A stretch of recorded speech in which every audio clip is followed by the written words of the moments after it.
Oke, selamat datang semuanya. Hari ini kita mau bedah sesuatu yang seru banget nih. Ada sebuah dokumen ringkasan dari Seminari AMI Indonesia, judulnya Sistematika Teologi. Nah, tapi tenang dulu. Tujuan kita di sini bukan buat jadi ahli teologi dalam 15 menit ya. Itu mustahil.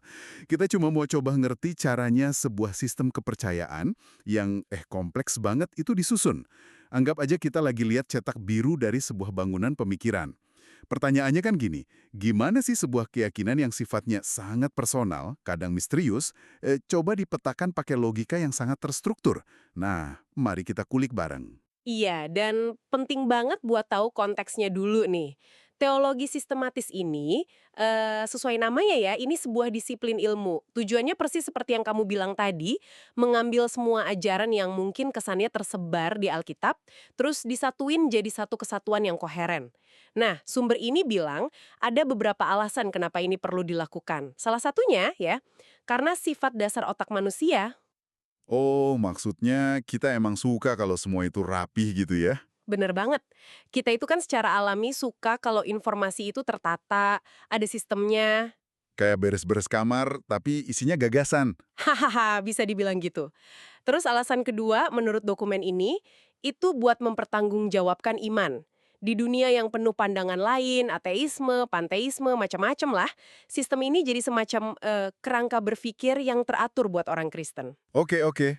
Dan yang ketiga, ini nyambung banget ke sifat Alkitab itu sendiri. Alkitab kan bukan buku teks teologi yang, urut dari bab satu sampai selesai.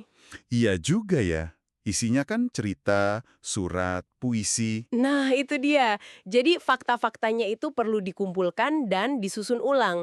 Makanya ini disebut upaya intelektual yang serius buat memetakan keyakinan. Oke, menarik banget. Kalau gitu, yuk kita bongkar cetak birunya. Yang bikin aku penasaran nih, sebelum dokumen ini ngomongin soal Tuhan, dia malah mulai dari fondasinya dulu, Alkitab. Ini disebutnya bibliologi. Kenapa harus mulai dari situ? Kenapa nggak langsung ke intinya? Nah, itu pertanyaan yang bagus banget. Karena ini menyangkut fondasi dari segala fondasi. Sistem ini seolah-olah nanya dulu, oke, kita mau bicara tentang Tuhan. Tapi dasarnya apa? Gimana kita bisa tahu semua ini? Jawabannya ada di konsep yang disebut penyataan Allah. Penyataan Allah. Intinya, ini gagasan bahwa Tuhan sendiri yang berinisiatif buat memperkenalkan dirinya ke manusia. Tanpa inisiatif itu, ya kita nggak bakal tahu apa-apa. Oke, jadi ini bukan kita yang cari-cari, tapi Tuhan yang membuka diri. Caranya gimana tuh? Sumber kita ini ngebaginya jadi dua. Yang pertama namanya penyataan umum. Umum? Iya, ini lewat alam semesta, kalau kita lihat gunung, laut, bintang-bintang, dan juga lewat hati nurani kita. Rasa tentang mana yang benar dan salah. Oh, yang bisa dirasain semua orang ya? Betul. Tapi sistem ini bilang, ini tuh nggak cukup buat membawa orang pada keselamatan.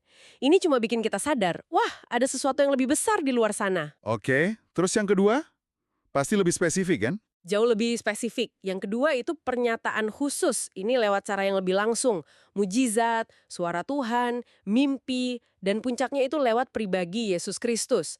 Nah, Alkitab dalam sistem ini diposisikan sebagai catatan yang terpercaya dari semua penyataan khusus itu.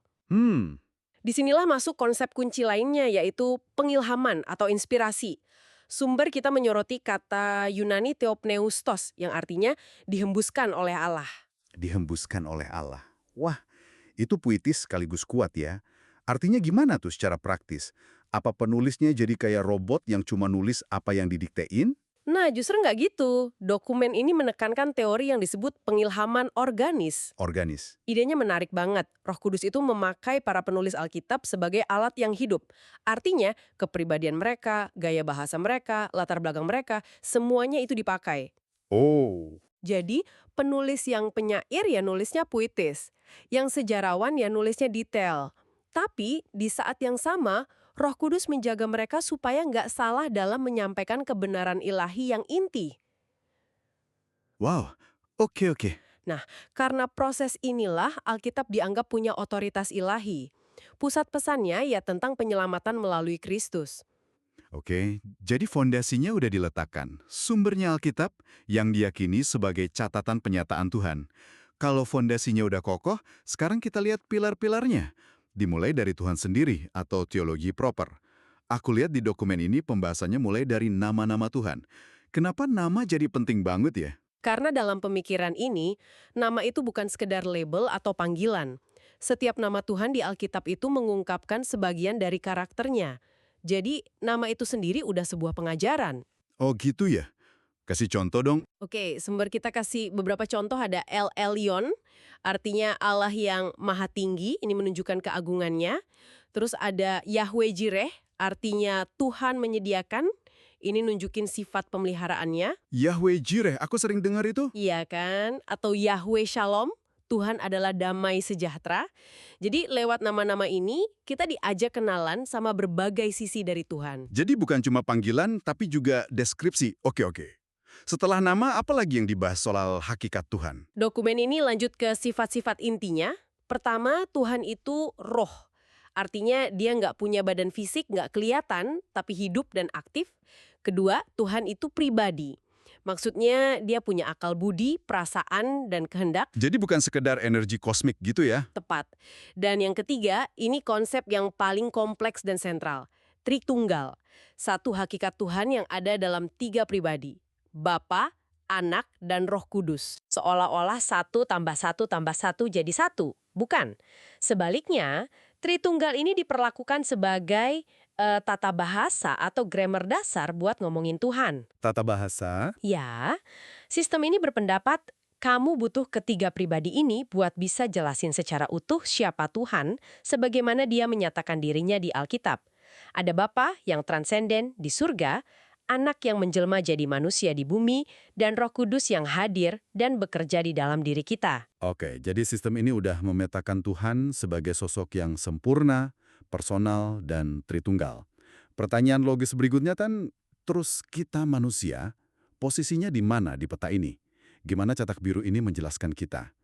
Ini masuk ke bagian antropologi ya? Betul sekali, titik awalnya itu positif banget, manusia diciptakan menurut gambar dan rupa Allah. Oke. Ini artinya manusia itu punya martabat khusus, punya kapasitas buat berpikir, berelasi, berkreasi, yang mencerminkan sebagian kecil dari sifat penciptanya. Tapi, sistem ini kemudian harus menjelaskan kenapa kondisi dunia dan manusia sekarang ini jauh dari ideal. Disinilah masuk konsep tentang dosa. Dosa. Kata yang umum banget, tapi mungkin artinya beda-beda ya buat tiap orang. Gimana sistem ini mendefinisikannya? Sumber kita pakai definisi yang sangat visual dari bahasa aslinya, yaitu tidak kena sasaran. Tidak kena sasaran. Kayak mana gitu? Persis. Bayangin seorang pemanah yang membidik target, tapi panahnya meleset. Dosa, dalam pengertian ini, bukan cuma daftar perbuatan jahat, mencuri, bohong, dan lainnya. Itu gejalanya.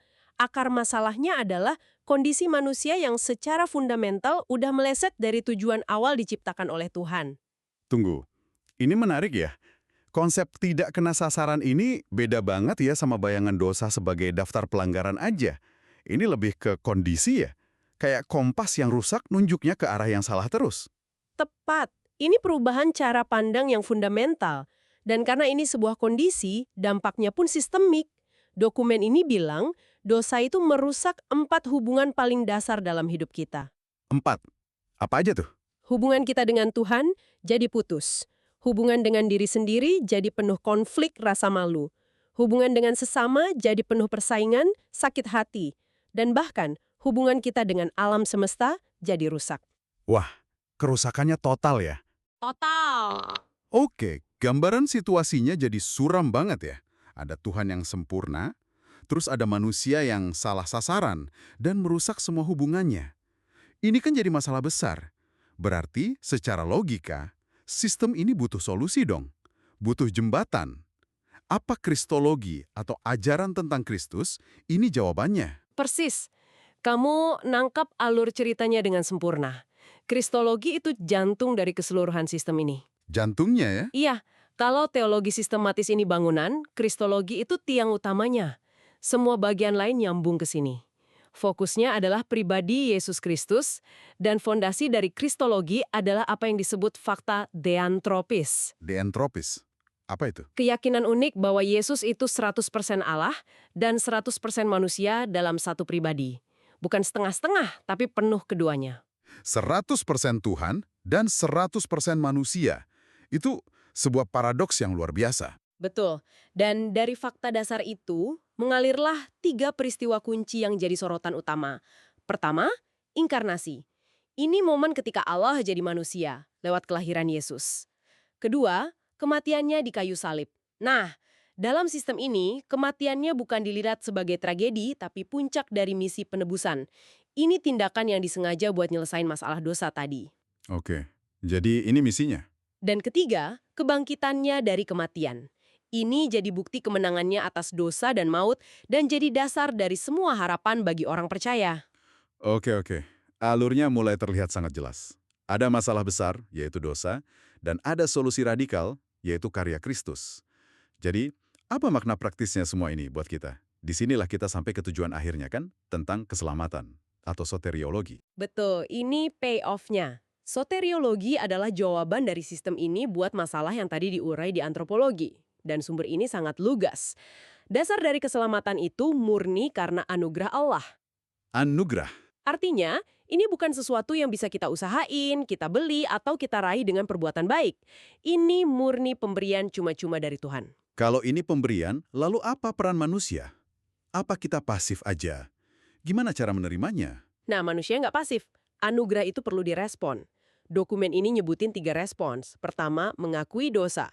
Ini artinya kita sadar dan setuju sama diagnosis tadi, bahwa kita dalam kondisi tidak kena sasaran. Oke, sadar dulu. Kedua, bertobat. Kata Yunaninya metanoia, yang artinya lebih dari sekedar minta maaf. Ini perubahan pikiran total yang bikin arah hidup kita berubah. Berbalik 180 derajat, Tepat. Dari yang menjauhi Tuhan, jadi berjalan menuju Tuhan. mengakui, bertobat, dan yang ketiga pasti iman kan? Tentu. Yang ketiga, beriman. Ini artinya mempercayakan diri secara total ke pribadi dan karya Kristus sebagai satu-satunya jalan. Tapi yang juga sangat menarik dari sumber ini adalah cara dia membagi proses keselamatan ke dalam 3 dimensi waktu. 3 dimensi waktu. Wah, jadi keselamatan itu bukan cuma satu momen klik terus selesai gitu ya? Nah, itu dia. Bukan. Jadi ada masa lalunya, masa kini, dan masa depan. Ini ngubah cara pandang banget. Coba jelasin, coba. Oke, tahap pertama itu dimensi masa lalu. Telah diselamatkan. Istilah teknisnya pembenaran atau justification. Ini terjadi pas seseorang pertama kali percaya. Di momen itu, status hukumnya di hadapan Tuhan langsung diubah. Dari bersalah, jadi dibenarkan. Oke, jadi itu masa lalunya, statusnya udah beres. Terus masa kininya, Dimensi masa kini itu, sedang diselamatkan. ini proses seumur hidup yang disebut pengudusan atau sanctification. Disinilah orang percaya dengan bantuan Roh Kudus berproses jadi makin serupa karakternya dengan Kristus. Ini perjuangan sehari-hari, kadang jatuh, kadang bangun. Proses yang sedang berjalan. Oke, dan masa depan, apa jaminannya? Itulah dimensi ketiga, akan diselamatkan.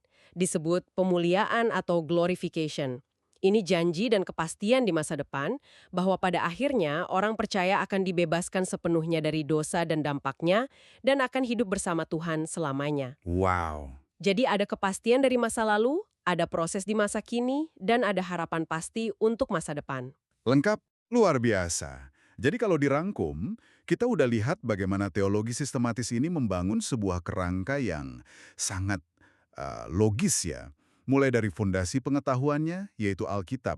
Lalu pilar-pilarnya, Tuhan, manusia, dan Kristus sebagai jembatan. Hingga akhirnya sampai pada tujuannya, yaitu keselamatan yang utuh. Dulu, sekarang, dan nanti. Ini benar-benar kayak peta yang sangat detil. Jadi, apa artinya semua ini bagi Anda yang mendengarkan? Mungkin ini adalah sebuah upaya untuk memahami sesuatu yang tak terbatas dengan alat bantu yang terbatas, yaitu logika dan sistem. Tepat sekali. Sumber yang kita bedah ini nunjukin sebuah arsitektur pemikiran yang luar biasa teratur, dan ini justru membawa kita pada satu pertanyaan refleksif buat Anda bawa pulang. Bagaimana sebuah kerangka yang begitu logis, yang begitu rapi dan sistematis, bisa berjalan beriringan dengan pengalaman iman yang seringkali justru sangat personal, intuitif, dan penuh misteri. Apakah sebuah struktur yang kokoh seperti ini selalu berfungsi memperkuat keyakinan? Ataukah ada risiko di mana sistem yang terlalu rapi justru bisa, membatasi pengalaman spiritual kita yang mungkin jauh lebih kaya dan tak terlukiskan oleh kata-kata dan kotak-kotak definisi?